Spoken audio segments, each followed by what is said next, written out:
CUT. Um, so let me share something with you. Let me start there. That song was written by Martin Woods. It's Martin Woods.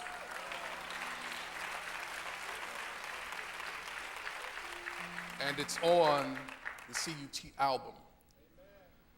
But when I heard, let me just be real frank with you. We were at a listening party, and when we played this song all the way, Martin began to talk about what he was going through at the time when he wrote the song. But it resonated with me in such a powerful way because I was at a crossroads. In my experience. And that song fortified me. It brought me back to why I said yes and to what I said yes to in the beginning. And it helped me identify and reconnect with the strength and the courage to take just one more step after that. And I mean, like, I just really want to be 1,000% with you. The pastorate is not easy work. And if you come across a pastor who tells you that he or she does not think about quitting all the time, they are lying to you. I just want to be, if I can just keep it real with you. And so it was this song that made me get outside of myself and get outside the conversation and get into what God was doing, because I believed then and I believe now that God is doing something powerful in the life of this ministry. And as for me and my house, we will go all the way, no matter how long it may take. I've made up my mind, and I need you to make up your mind to give it your all so that we can go all the way.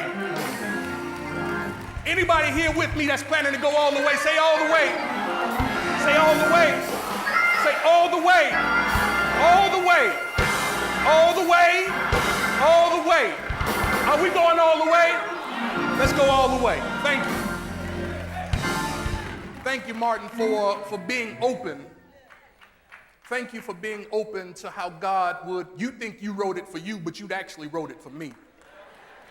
Blessings to you. I love you. I love you, CUT. I love each and every one of you, and I thank God for you as we continue to work through this journey that is the Dream Series.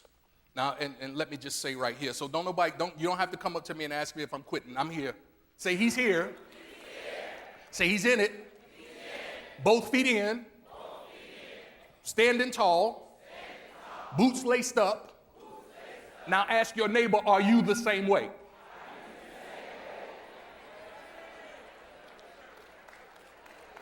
So you don't have to, it's all good, it's all good.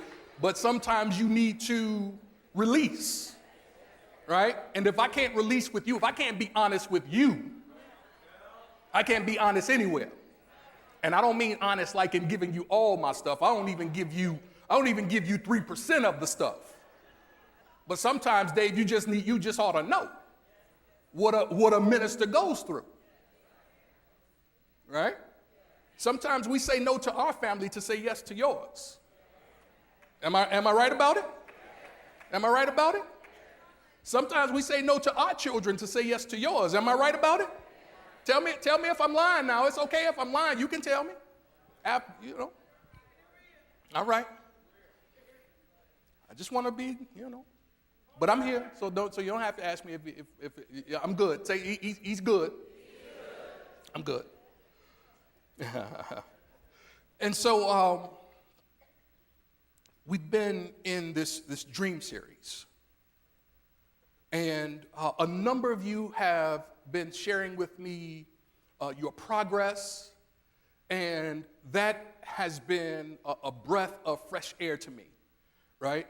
And so when you share your progress and your breakthroughs, don't stop. Like, just keep sharing it. Just let me know, either in person, digitally, however you can let me know about the success that you are experiencing along your work in the Dream Series. By all means, do let me know.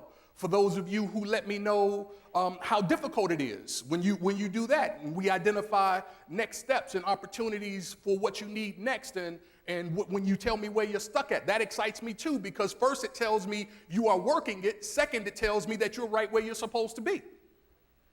I wish I could tell you that the manifestation of your dream would be easy. I wish I could tell you that it won't cost you more than you originally thought. I wish I could tell you that it would happen sooner than you believed. I wish I could tell you that manifesting your dreams was like a downhill sport. All the momentum just carries you to the fulfillment of it. I wish I could tell you that if your dream is to experience your body working perfectly, wholly, and completely, I wish I could tell you that you will practice affirmation today and it will happen tomorrow. Wish I could tell you.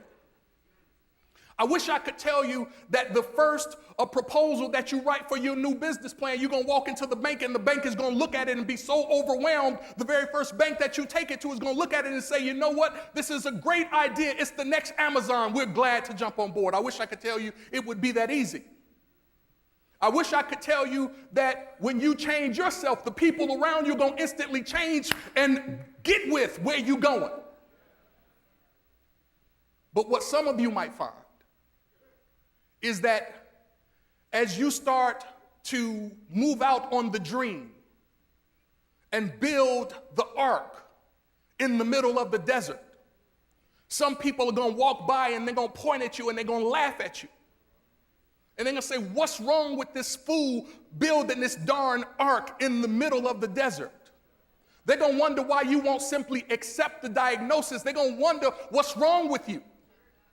They're going to laugh at you and point and say, I don't know why they go out there with them strange people while you're building your ark. But then it's going to start raining. And when it rains, the ark that you built before a single drop of water hit the ground, the dream that you were working on before folks started to get wet, they're going to want to get a ride on the ark that you already built. Because there's something to be said for the way that God gives you the dream before the manifestation.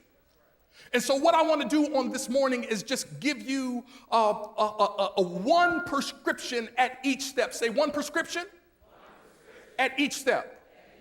And if you are fully committed and you follow up and you follow through to this one prescription at each step, now I invite you to go back and use the series as a part of your plan in the manifestation of your dream. But in this recap, if you just take this one prescription at each step and you're committed to it and you work it and you follow up and you follow through, I assure you that these simple prescriptions will move you in a miraculous way to the fulfillment of your destination. Is that all right? And so we've been saying that a dream is a work assignment that is offered to us by God. And how many of you haven't reached your dream destination yet? It's okay. This work assignment is possible if we follow through on the principles. But it is going to take some persistence and some tenacity. It is going to require that you work it, because we know it works if. I was listening to Jay-Z give an interview to Forbes magazine. And one of the things that he said in this interview was, he said, the genius thing that we did was we persisted on when every label closed their door on our face. And for me, it blessed me, Brian, because I had never equated persistence with genius. See, I know how to stick to it, but I didn't think that sticking to it was a function of genius. And so I want to invite you to wake up your inner genius and your inner giant by staying persistent and saying yes to going all the way to the manifestation of your dream. Don't quit before you get it. Don't stop before you win. Are you with me? You have to be willing to say yes to the whole journey. And so I know whenever a dream is introduced to any of us, we all experience what I've been saying. We call it structural tension. There is some tension that we experience whenever a new possibility is introduced to our current situation. And whenever you start to let your mind and your soul become open to this possibility, something happens in us. And when that something happens, we all have to decide, say decide. We all have to decide if we will stay committed to the new possibility or if we will settle for where we are.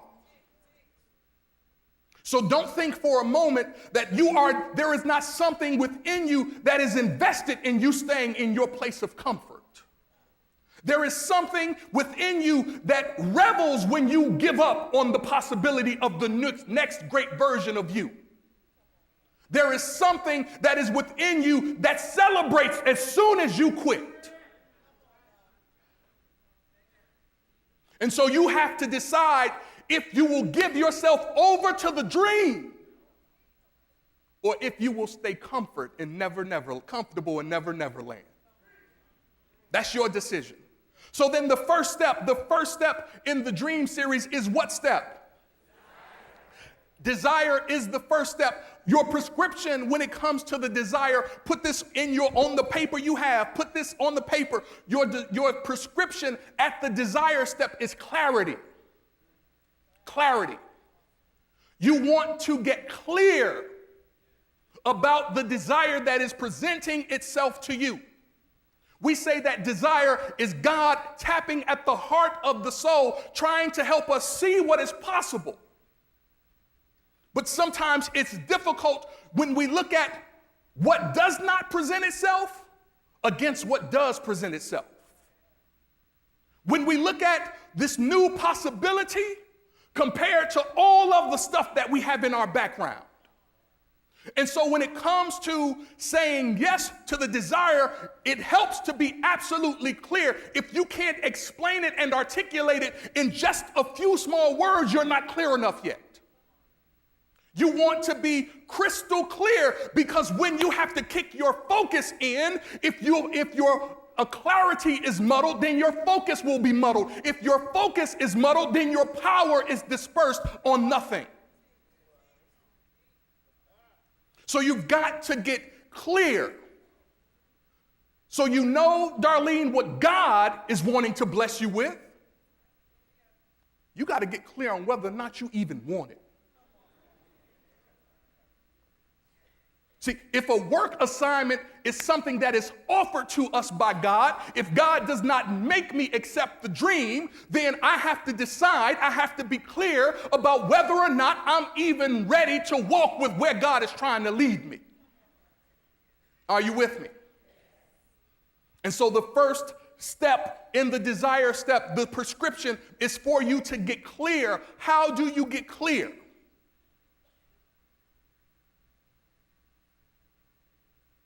You take the second step. The second step is what? Decision. And decision says the prescription that I want to give you at the decision step is focus. Put that in your notes. Focus. You got to focus. Not only in the way you think, but you have to focus in the way you feel. Why is that important? Because most of us, not you. No, let me take that off. Let me take that off of you. Let me put it on the people who are not here. Most people, and you've heard me say this before, they function from a sense that they are not enough and there is not enough. See, I don't know about you, but if I was sitting in a passenger seat on an airplane and an 8-year-old child walked out of the cockpit and went to use the washroom and then walked back into the cockpit with their pilot's suit on, I would be mortified. because I don't want an 8-year-old piloting my future. But many of us are walking with the same pain and trauma and not the sense of not enoughness from when we were 5 years old and 7 years old and 8 years old and 10 years old, and it's still piloting what we think and what we feel. And so most people, not you, but most people are focused on the times they failed and they ignore the times they were successful. Most people pay attention to the times they were told no, and they forget about the times they were told yes. And listen, quite frankly, most of us were told no far more frequently than we were told yes. The average person who came up in a healthy, semi-functional home heard the word no nearly 150 times, 50,000 times before they were 18. So we are, April, conditioned to tell ourselves no before we even ask if it's possible. So you've got to be able to shift your focus. Your decisions have to be focused on and paying attention to what will help you manifest your dream. Are you with me? So you have to say yes to only paying attention to what will help you manifest your dream. Whenever you make a decision, put this in your notes, whenever you make a decision, you automatically cut off other possibilities when you make a true decision. And so if you decide that you will live your dream, you cannot pay attention to anything that takes you off course from that. You can't focus on anything that takes you away from that. You can't go back to the old train of thought or the old school of thought. So you have to stop trying to fit yourself into who you used to be, because the dream is not for who you used to be. The dream is for who you are becoming. And so you have to focus on who you are becoming. You have to focus and make decisions based upon who you are becoming, not based upon the baggage that's in your past. Are you with me? The third step is what? Ask. The prescription at the ask step is claim it.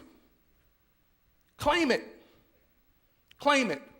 We've been saying that a claim is a demand on something of value. We claim it because we believe it belongs to us. We claim it because we believe we have a right to it. Claim it. Just as you would your luggage coming off the conveyor belt at the airport. Claim it. See, sometimes when it comes to claiming our stuff, we get too cute. See, I don't know about you, but sometimes I recognize that I have to stalk my dream. So I hear the Lord saying I need to put something in there parenthetically. Don't stalk no people. If your dream is to be with a significant someone, don't stalk them. Do not sit outside of their house in your car, waiting for them to come outside. Don't be hanging out at their job, talking to the security officer there. Don't be stalking the pictures in their social profile.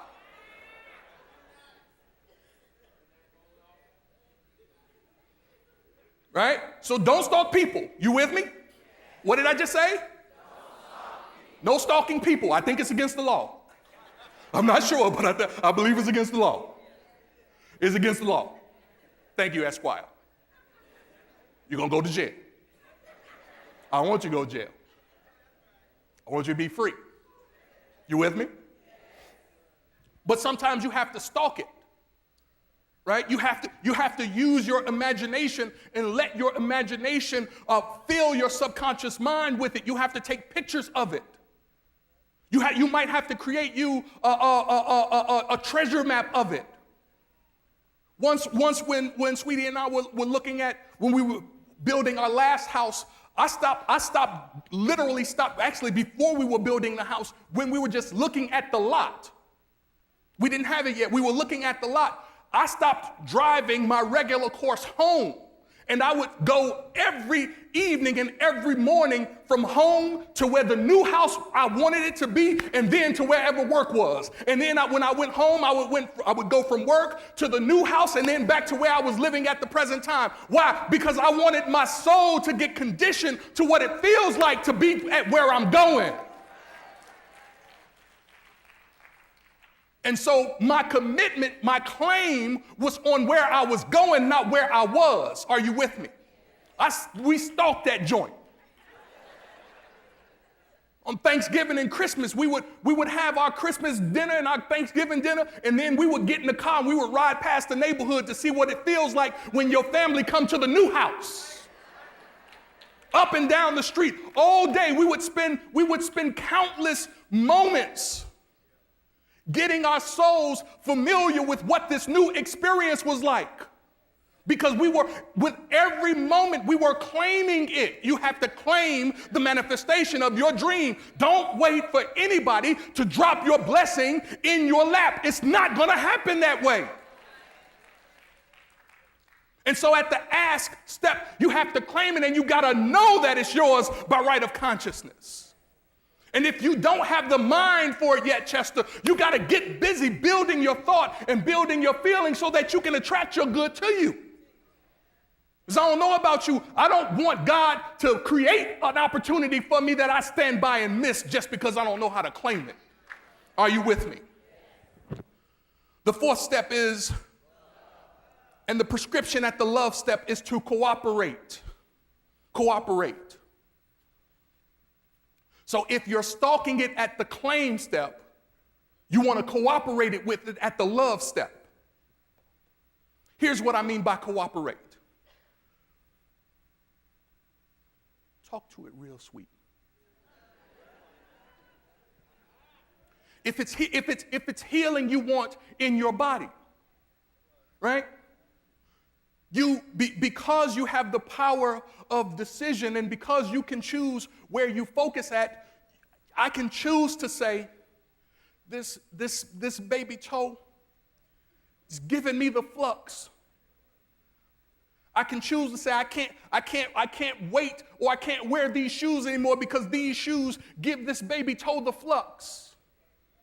I can choose to say, I can't talk to you right now because this baby toe is giving me the flux.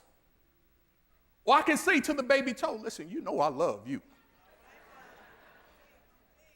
Say, listen, you are connected to this body and we are all one in a powerful way. We can't even be who we're supposed to be unless you are functioning the way you ought to be functioning. If I could, I would pick you up and take you off and dump you in a bathtub all by yourself, but I might have to put all the toes in there with you. But when I do put them in there, there's going to be some rose petals and a little milk shampoo so y'all can all feel good together. I want the other toes to be good, but I especially want you to feel good. And on tomorrow, EB, I'm going to take you somewhere and let somebody rub you. I'm going to tell them firsthand, Sharon, don't worry about focusing on the other four. Spend just a little bit of time on the other four. The one I really want you to pay attention to is this one right here, because this is the one I love. I love all of them, but I feel special about this one. You know there's some folk you love differently than others. Let it know. Cooperate with it. Love on it. What is your dream? Is it more customers? Love on them before they get there. Treat the ones who are there right first. Are you with me? Step 5 is faith.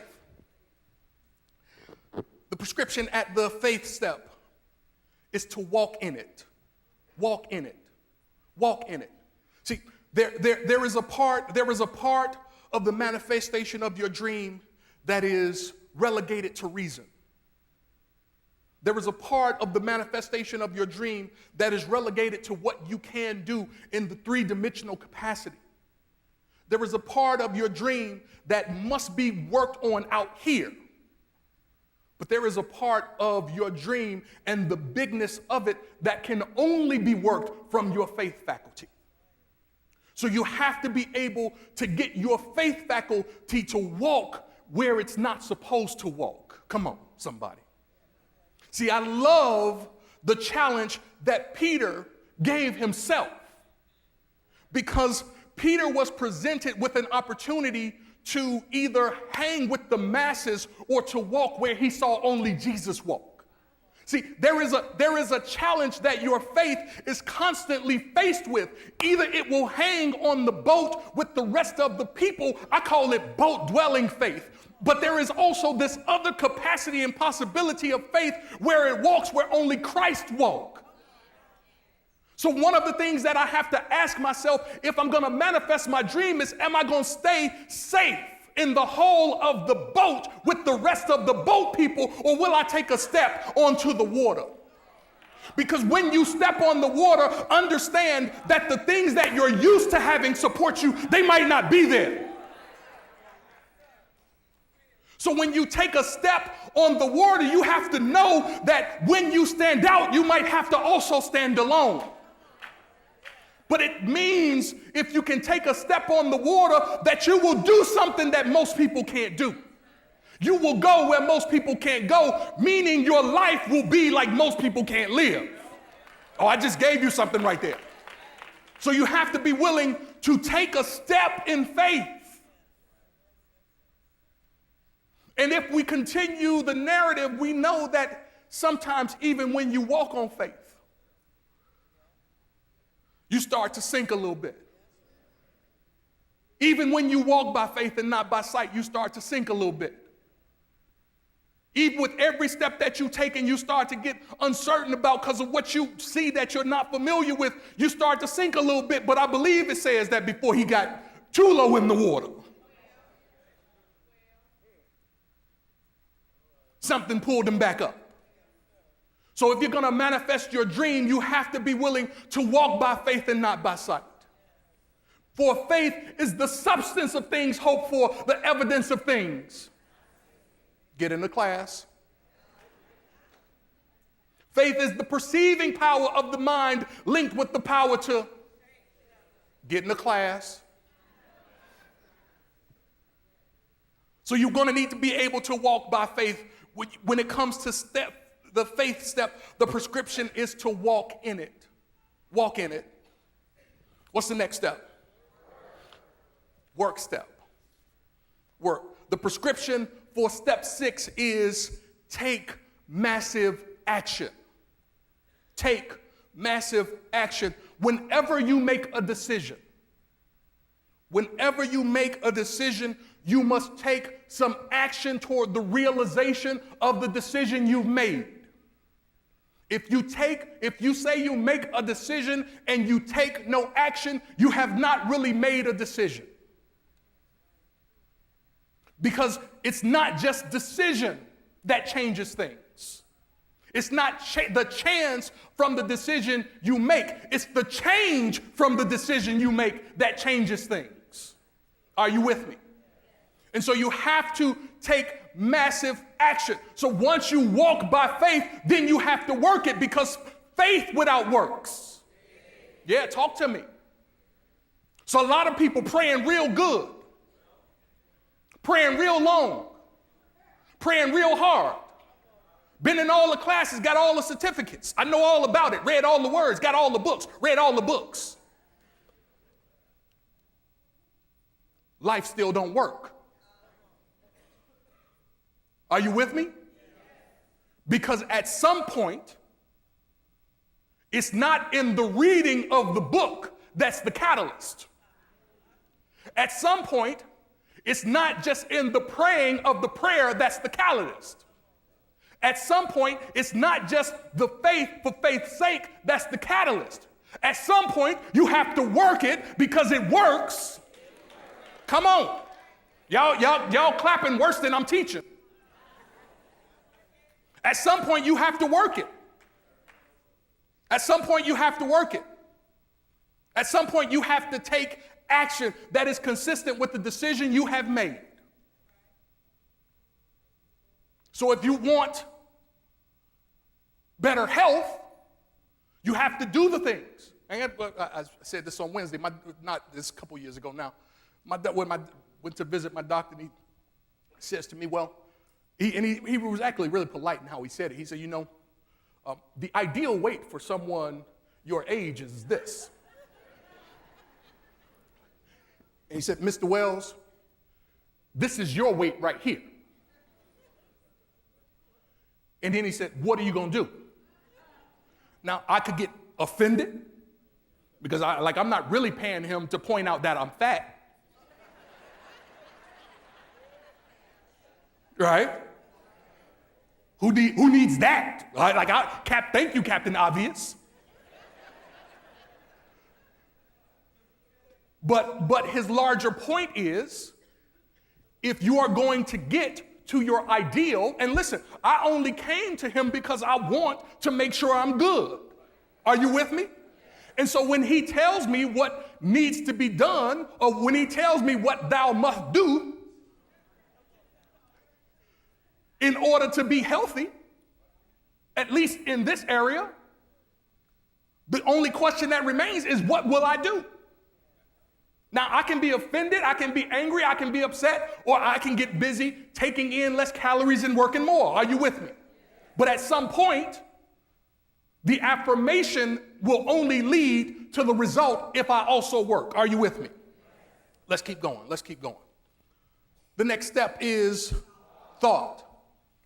And at this thought step, the prescription is direct and determine the meaning.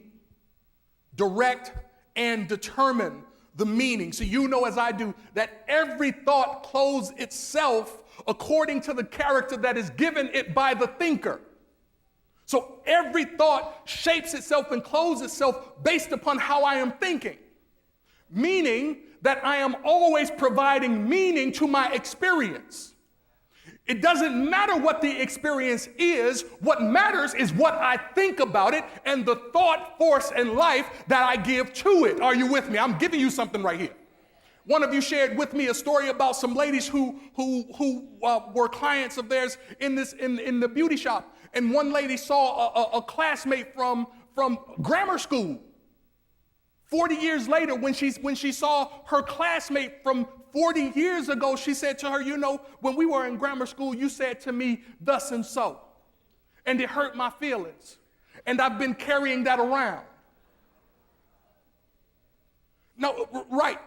I know we pity her, but many of us are carrying around something that someone said because we gave it meaning. The thought that we put into it gave it the life to continue in our life some 40 years later. So imagine what you would be like if some snotty-nosed, knucklehead kid came up to you and said, Mr. or Miss, you lame. I say, so what? You don't know nothing. Go sit down. Because I get to determine what the thought means. At the thought step, you get to direct and define every experience you are having. So make it mean something that is consistent with the fulfillment of your dream. That's my point. Are you with me? The next step, step 8, spoken word. The prescription is speak life. Speak life. Scripture says it this way. So shall my word be that goes forth from my mouth. It shall not return to me void, but it shall accomplish that which I please, and it shall prosper in the ways that I send it. So what I really want you to know is at the spoken word step, you are speaking life into the manifestation or the destruction of your dream. Now, let me break it down to you further. If you want to be a speaker of life, learn to speak life in all things, right? Because if you really understand life, life is not happening separately to you over here and happening somewhere else with Lee, right? Come here, Lee. So a wrong-headed approach to life could lead me to believe that because I am here and Lee is there, that Lee is somehow separate from me. Yeah? But here is what we know in spirit and in truth. There is but one presence and one power, God, the good, omnipotent. So then whatever I say about Lee, I'm not really saying about Lee, I'm saying about the one. I want you to get this. I want you to get this. Because there is no Lee in me, there is just God. And so if I want to be a purveyor of life, if I want to be conscious and reinforce the idea of life, when I see Lee, I speak life. What's going on, man? You look good. Look like the Lord is blessing you in a mighty way. Looks like some good stuff is happening to you, because I want to speak life, because I want to let the recognition that there is one flow all in through and as my life. So when I see you, Earl, I see life. When I see you, Jackie, I see life. When I see you, Carla, I see life. And I don't just see it, I speak about it. Are you with me? Thank you. Speak life. Speak life. There's only one. Are you with me? There is not two. I know. Listen, I know, because we are conditioned to believe that there is a dichotomy. Right? Western thought tells us that there is a dichotomy. Western thought tells me that there is white and black. Western thought tells me that there is male and female. Western thought tells me that there is Jew and Greek. But I believe somewhere that says that in Christ, there is no Jew or Gentile. There is no bond or free. There is just one. And so if you want life in your business, speak life in everything that you see. Are you with me? The next step is listen. The next step is listen. The prescription at step 9, the prescription is silence the noise. Silence the noise. Silence the noise. I said to you a couple weeks ago, noise is anything that would distract me and interfere with my ability to live the life of my dreams. And so if there is anything within me or seemingly external to me.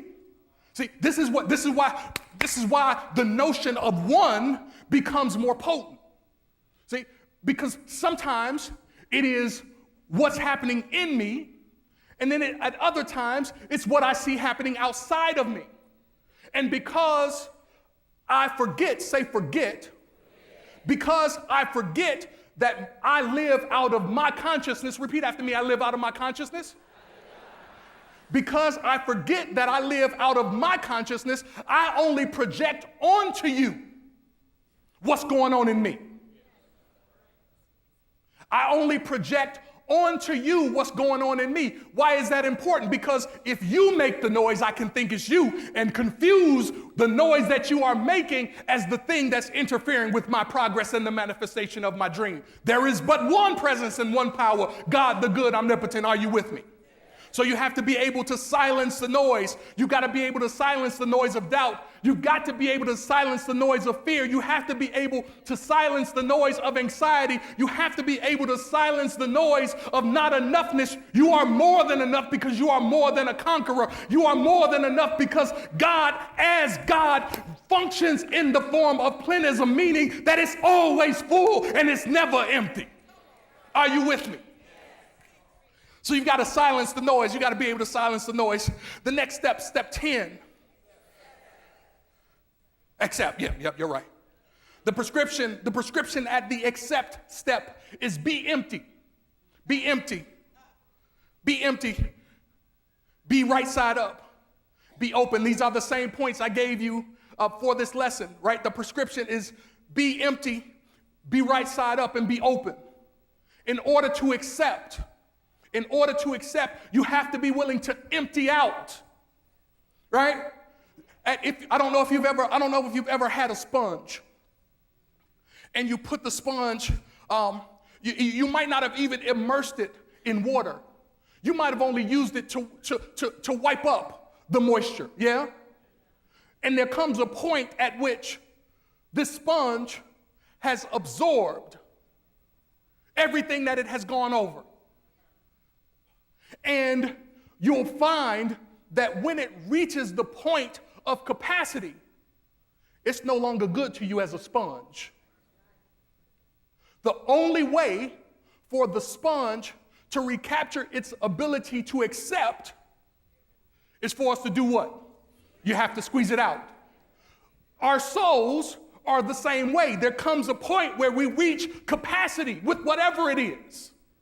And at some point, you've got to empty it out. Because here is what I know about God. God is not impressed about what he did yesterday. God is not limited to the miracle that you experienced last year. God is not moved by the great thing that happened in your life 2 days ago, because this is what I know about a God who is always guiding. If he can bless you in this moment, he can bless you in the next, because there is always fresh manna from a God who is always moving. But if I am not empty, if I am not right side up, if I'm not open, I can't receive what God is always giving. And watch this, because the universe does not waste anything. Because it does not waste anything. Because there is no waste in God. The flow that's all around me, the movement of God that's all around me, it will put the flow on pause until I get my vessel right side up. And so once I'm again open, once I'm again clear, once I'm again right side up, it flows and flows and flows and flows. So my point to you is, there is no limit to the health that is right now working in, through, and as you. You just might have to empty out some beliefs. You believe the diagnosis more than you believe the principle. You're not poor by a long shot. You believe what's showing up more than you believe the principle. You don't have any enemies. You just believe what's showing up more than you believe the principle. You don't have any problems. You just believe what's showing up more than you believe the principle. Because if 2 + 2 will always equal 4, I just need to make sure that I've got the right symbol in place. Because if I change the symbol, I can get a different answer. So I have to make sure that I'm working with the right principle. Are you with me? Step 11, disposition. Our prescription is have good habits. This is Reverend Jackie. Have good habits. You need good habits. Frank Outlaw said, you have to watch your thoughts because they become your words. You have to watch your words because they become your actions. You have to watch your actions because they form your habits. You have to watch your habits because they make your character. And you have to watch your character because your character becomes your destiny. So it goes from thought to word, to action, to habit, to eventually the destination or the manifestation of your dream. But just because God has an end terminal point for you doesn't mean that that's where you're going to arrive. You've got to work the God plan. And so I just want to remind you to put these steps in your plan. Step 12, rest. Prescription, sharpen your saw. No, sharpen your axe. Sharpen your axe. And you sharpen your axe through prayer, meditation, sitting in the silence. You sharpen your axe through prayer, meditation, sitting in the silence. I want to encourage you. I want to invite you. I want to strongly recommend. That's a Navy term. Strongly recommend. We strongly recommend. I want to strongly recommend that you revisit this series. If you have a dream that you are working on, if you have a dream that's in your heart, if you believe that there is something else for you to manifest, if you believe that there is something greater for you to do, if you are committed to the next best version of yourself, I want to strongly recommend that you work with this series. Because I know that it will bless you, just as it has blessed many down through the years and in the life of this ministry. God bless you.